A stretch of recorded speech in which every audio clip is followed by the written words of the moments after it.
దేశంలో మహిళా సీఎంలందరి రాజకీయ చరిత్ర, వారు ఎదిగిన తీరు చూస్తే ముగ్గురు మహిళా సీఎంలు ప్రత్యేకంగా నిలుస్తారు.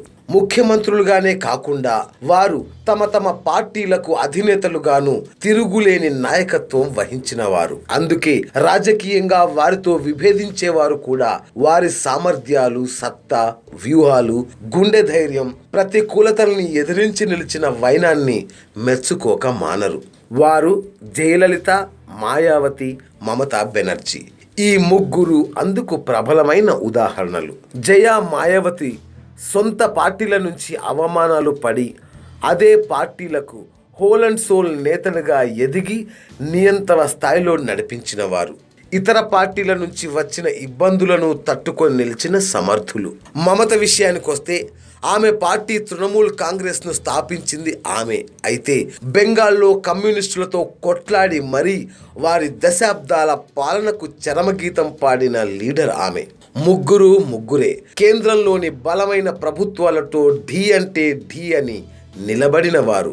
రాజస్థాన్లో వసుంధరా రాజే, యూపీలో ఉమాభారతి వంటి వారు కూడా బలమైన నేతలు, ఫైర్ బ్రాండ్ నేతలే. అయినా వీరి ముగ్గురిలా కాదు.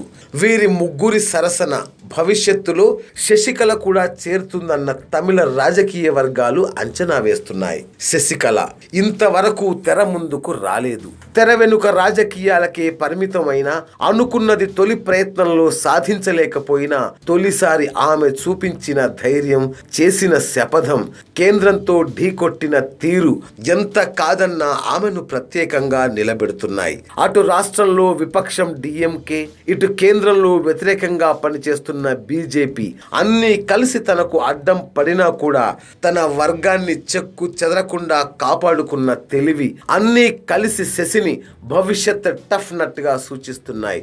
జయ మాదిరిగానే ఆమె దేశవ్యాప్తంగా ప్రత్యేకంగా నిలుస్తారని, దేశ రాజకీయాల్లోనూ కీలక పాత్ర పోషించొచ్చని ఇప్పుడు వ్యతిరేకించే వారు కూడా భవిష్యత్తులో ఆమెతో కలిసి పనిచేయవచ్చని భావిస్తున్నారు.